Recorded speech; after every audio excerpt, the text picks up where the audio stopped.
Кратки најави за денешниот дневник. Општината да ги контролира градежниците и да ги санкционира оние кои оштетуваат јавни површини.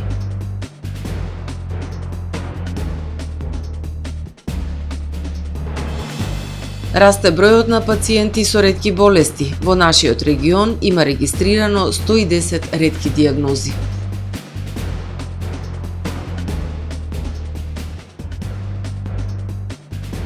Од 1 до 5 февруари студентите можат да аплицираат за студентски оброк.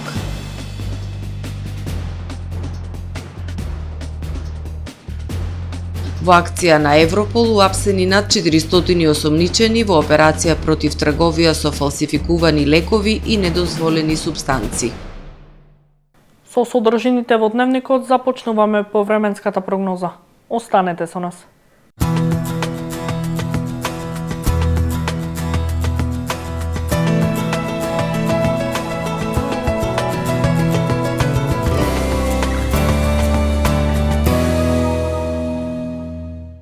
Во Охрид денес имавме претежно сончево време со појава на локална облачност и максимална дневна температура до 12 степени Целзиусови. Во сабота најголем дел од Европа ќе биде под влијание на поле на висок воздушен притисок кој што ќе условува стабилно време со сончеви периоди и надпросечно топло за почеток на месец февруари, а во Западна Европа и во Скандинавија ќе има студено време. Во северните предели на Апенинскиот и Пиринејскиот полуостров ќе има услови за врнежи од дожд, а во крајните североисточни предели врнежи од дожд и снег. Утре на поголем дел од Балканскиот полуостров ќе превладува претежно сончево и релативно топло време со локална облачност. Во централните предели зголемена облачност, а локално и со услови за слаби врнежи од дожд. Максималните дневни температури ќе се движат во интервал од 7 до 17 степени. Во Македонија во сабота во утринските часови ќе има појава на магла по котлините која што ќе се задржи во предпладневните часови. Во текот на денот ќе превладува претежно сончево и топло време со појава на локална облачност. Ќе дува умерен североисточен и северозападен ветер. Утринските температури ќе бидат во опаѓање и ќе се движат во интервал од -3 до 5 степени, додека пак максималните дневни температури во Македонија утре ќе достигнат до 8, односно до 17 степени. Во Охрид во сабота по свежото утро и температура од 1 степен, во текот на денот ќе превладува претежно сончево време со појава на локална облачност и топло со максимална дневна температура до 12 степени. Во Охрид во недела и во понеделник имаме умерено облачно време со повремени сончеви периоди. Во понеделник во попладневните часови ќе има услови за слаби и локални врнежи од дожд.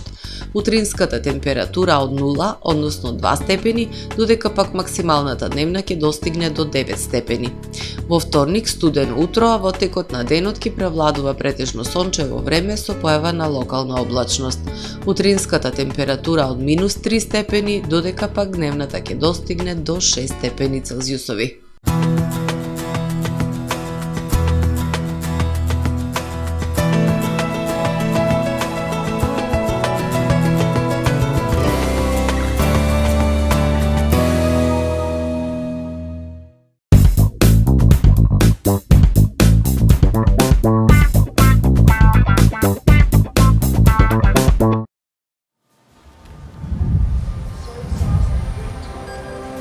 Во АМ магазинот се складираат голем број производи, кои преку синхронизирана работа на вработените успешно и навремено се дистрибуираат со сопствени возила. Кујната Анабела е веќе добро позната по неодоливиот вкус на домашни готвени јадења, како и кетеринг услуги за секакви настани. Секое утро нека ви започне со вкусните пецива од пекара Тамаро. Тамаро левот стана препознатлив бренд кај потрошувачите. Зеленото пазарче изобилува со разновидни свежи зеленчуци и овошје. За вас, потрошувачите. Месарата Тамаро го има стандардот за најсвежо месо и месни производи. А во рибарницата секогаш може да најдете свежа риба и морски плодови. Располагаме со посебен дел за здрава, органска храна и голем избор на суплементи. Зад успехот на компанијата стои менеджерскиот тим на Тамаро Холдинг, кој со постојани обуки гради тимски успех на целата компанија. Го создадовме најголемиот хипермаркет според вашите потреби, бидејќи Тамаро маркетите се повеќе од маркет. Благодарение на вас, верните и лојални потрошувачи.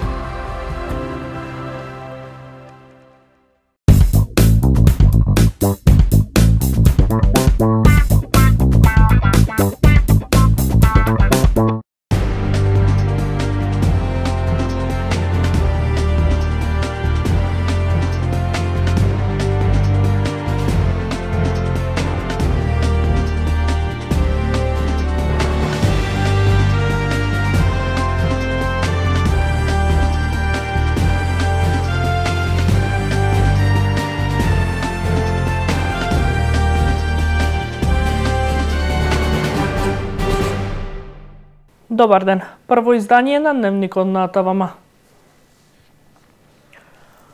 Во Охрид скоро и да нема улица на која не се гради објект. За време на градежните работи се отежнува нормалното функционирање на граѓаните, затоа што ретко кој од изведувачите доследно се придржува до прописите кои ги носи општината, реагира опозицијата во градскиот совет. Според нив, најгорлив проблем е што оштетените тротоари и сообраќајци по завршување на градбата не се враќаат во првобитна состојба. Од локалната пак тврдат дека редовно се врши инспекцијски надзор над изградбата на објекти. Во Охрид се гради на секој чекора, ретки се изведувачите на индивидуални и колективни стамбени објекти кои се придржуваат на правилата на градот при изведување на градежните работи. Калливи сообраќајници, земја и градежен шут на јавни површини, за време на градењето узурпирани тротоари и сообраќајници, а потоа уништени и напукнати кои не се враќаат во првобитната состојба, е грдата слика на многу улици низ Охрид. Тотален хаос е ситуацијата во Охрид на многу локации, за ова треба да дискутираме, да критикуваме и да побараме подобрување, односно поголема грижа од страна на локалната, кажа советничката од СДСМ Живка Ангеловска на последната седница на совет, на која на дневен ред беа токму одлуките кои содржат одредби и правила до кои треба да се придржуваат градежниците. Ако ги прочитаме тие одлуки, ќе видиме дека за изведувачите на градежни работи е забрането и се санкционира доколку не се однесуваат согласно одобрението кое што го издава општината или во одредени сегменти дека утовар, истовар, одлагање на градежен материјал треба да се врши на точно определени површини во точно определени временски интервали и при тоа да внимава да не го попречи проодноста на тротоарите, проодноста на сообраќајниците.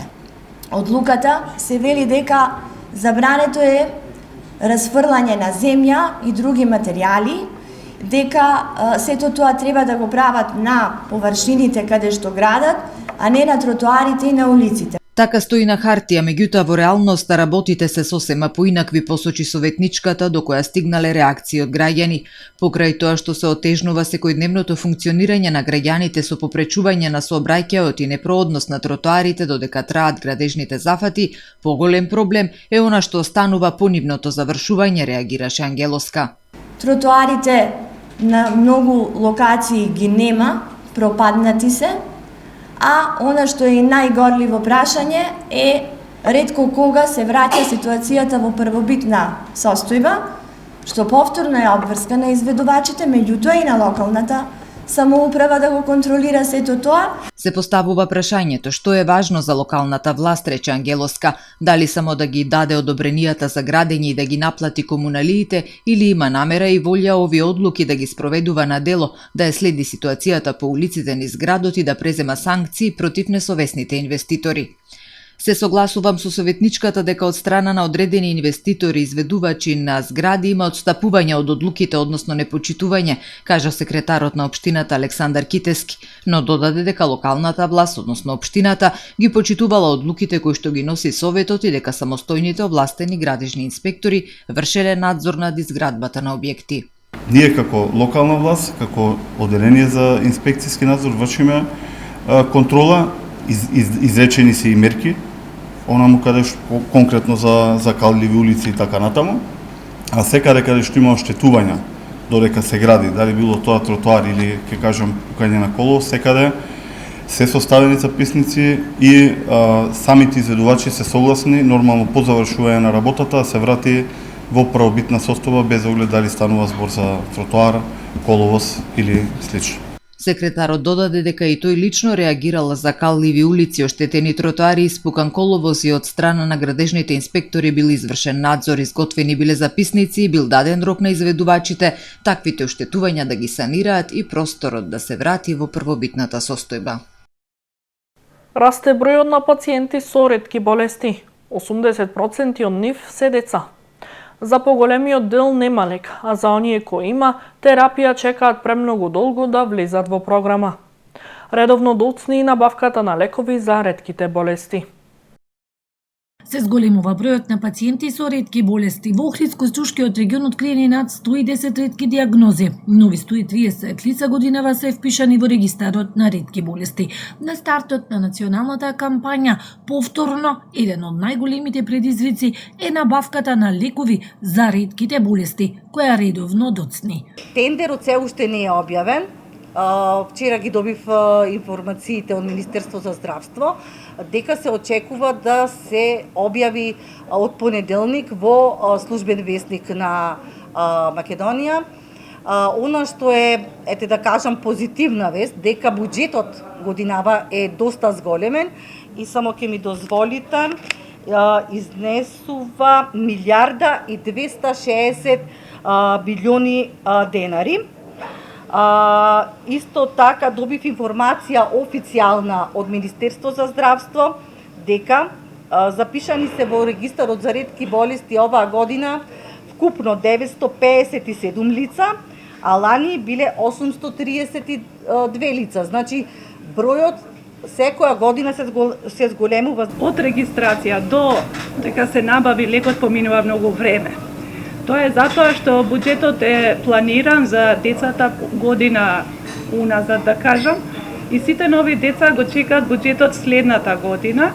Тендерите, тоа што рековте, се распишуваат и тоа све нешто трае и се одложува.